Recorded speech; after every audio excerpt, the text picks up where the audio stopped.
Hello there. Welcome to another David's Thought. I've just come back actually from my constitutional. It's Thursday lunchtime, by the way. Another beautiful day. We do tend to take weather like this for granted sometimes when we're so busy. So actually, the opportunity to really appreciate it and appreciate your surroundings, going out. There's obviously not many people around. Is nice. I want to say that this is actually a week today since I first did one of these videos. I'm just starting to get the feel for it, I suppose. I don't know, but thank you very much for all of you who have viewed David's Thoughts, and some of you have reacted and sent comments. That's really nice. Keep them coming. Keep letting me know if they're any good or if they're not. I don't mind either way. So I had a one comment back on one of my earliest videos, my first video in actual fact, from a guy called Joel. Hi Joel, if you're looking in again this time, thanks very much for your feedback. And he said to me as follows. He said, "Nicely done, David. I wouldn't have guessed it's your first video." That's really nice. A suggestion for the next one might be staying positive in Corona times. Hashtag Corona times. So Joel, I completely get that. And indeed, in the conversations that I'm having on a daily basis with people at this present time, I am trying very much to stay positive, to give people something positive to hold on to. But you know, it's challenging. It's difficult. One's got to be true to one's feelings, and I do feel a little bit like that about these thoughts as well.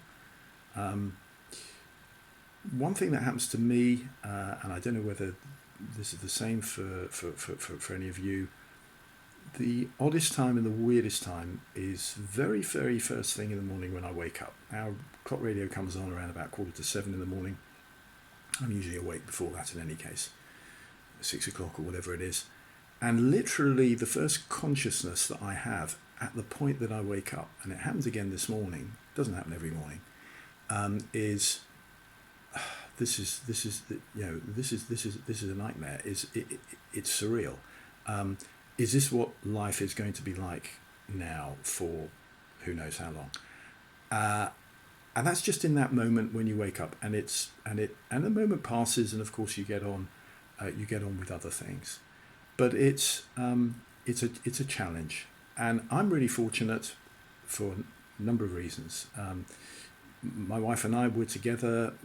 We are the people in our family who are sort of mobile. We get out and about. We do the essential shopping. We drop things off on people's doorsteps, family and others, and so on. And we're the lucky ones, and we've kind of taken the view, well, look, you know, if one of us gets it, we're both going to get it, and you kind of have to take that view in terms of your own approach to self-isolation. Everybody's got to decide that for themselves. But what I've been thinking about, especially in those early mornings, and again, as I say, this morning, was what is it like for people by themselves, just at this time, old, young, it doesn't matter, living on their own. If they're in isolation, either in forced isolation or they're having to choose that mode of living at this moment, it's really tough. So this thought really is about those in our communities living even very close to us. We may not even be aware of this, who are just by themselves. So I've got a few ideas which I just wanted to share with you about how to address that, at least locally to ourselves. The first thing is, if there's already a neighbourhood WhatsApp group going around, just join up on your mobile or iPhone, and just offer to help. If there isn't one in existence, then just start one. It's really straightforward. Just start one.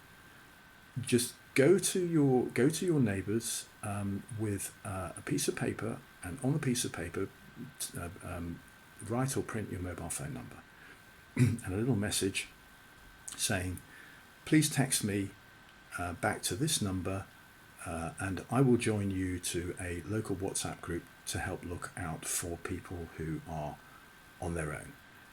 As you go out, put some gloves on, ideally plastic ones, plastic gloves if you have them, otherwise your regular gloves, although that's a little bit trickier with letterboxes, but just slip that through the letterbox and hopefully you'll get some text back.